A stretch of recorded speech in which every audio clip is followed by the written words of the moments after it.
नमस्कार साथियों, आपके अपने YouTube चैनल स्टडी 100 में आप सभी का स्वागत है। तो आज हम पढ़ने वाले हैं हिंदी का पहला चैप्टर जो कि है वर्णमाला। वर्णमाला पढ़ते हैं। आज हम देखते हैं वर्णमाला में क्या क्या आता है।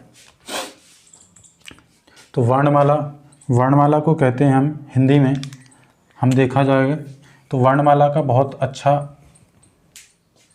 क्रेज है, जो कि वर्णमाला से एक दो क्वेश्चन हर एक कॉम्पिटिटिव एग्जाम में जिसमें हिंदी पूछी जाती है ज़रूर आता है। तो आइए देखते हैं। वर्णमाला को बोला जाता है वर्णों के सार्थक या व्यवस्थित क्रम को वर्णमाला कहा जाता है। वर्णों के सार्थक या फिर व्यवस्थित क्रम को वर्णमाला कहा जाता है।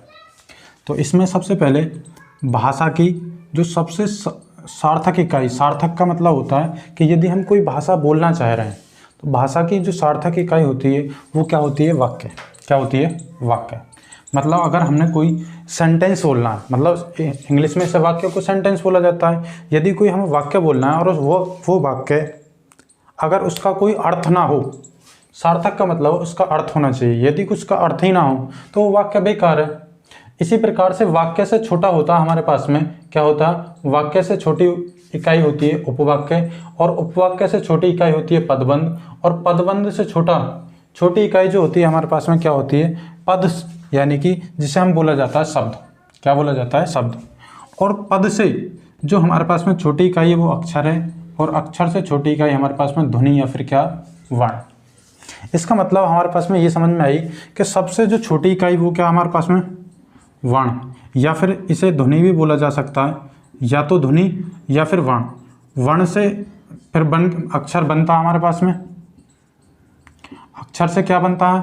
फिर उसके बाद में पद बनता है, जिसे हम क्या बोला जाता है? शब्द बोलते हैं। शब्द से क्या बनता है हमारे पास में? पदबंध बनता है। और पदबंध से बनता है हमारे पास में उपवाक्य, और उपवाक्य से बनता है हमारे पास में वाक्य। इतना समझ में आया होगा। तो हमारे पास में सबसे पहले यही क्वेश्चन पूछा जाता है।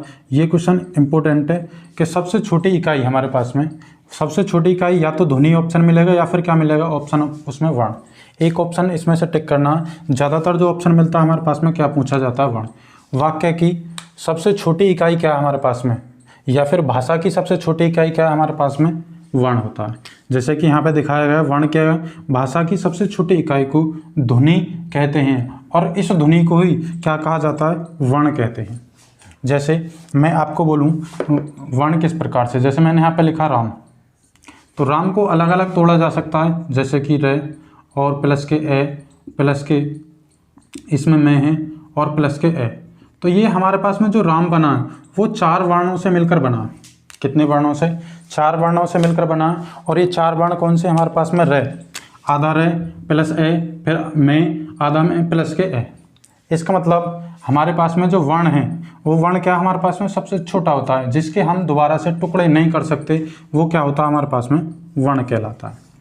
अच्छा, अगला टॉपिक देखते हैं हमारे पास में वर्ण के प्रकार, या तो 2 या फिर 3।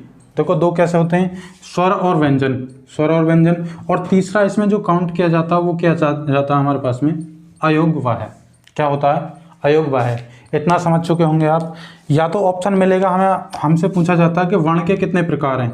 या तो ए ऑप्शन दे दिया हमारे पास में 2, बी ऑप्शन दे दिया हमारे पास में 3, और सी ऑप्शन दे दिया 4, और डी ऑप्शन दे दिया हमारे पास में 1। तो इनमें से ऑप्शन जो टिक करके आना है वो ये करके आना है। यदि ये ऑप्शन नहीं है तो तब ये लगा के आना हमारे पास में 2। ठीक है। उसके अलावा अगर हम देखें वर्ण के प्रकार, सबसे पहला होता है हमारे पास में स्वर। क्या होता है? स्वर। उसके बाद हमारे पास में व्यंजन, और क्या होता है हमारे पास में? अयोग्यवाह है। पहला नंबर स्वर, दूसरा नंबर हमारे पास में व्यंजन, और तीसरा नंबर हमारे पास में अयोग्यवाह। ठीक है। उसके बाद सबसे पहले जानते हैं हम स्वर।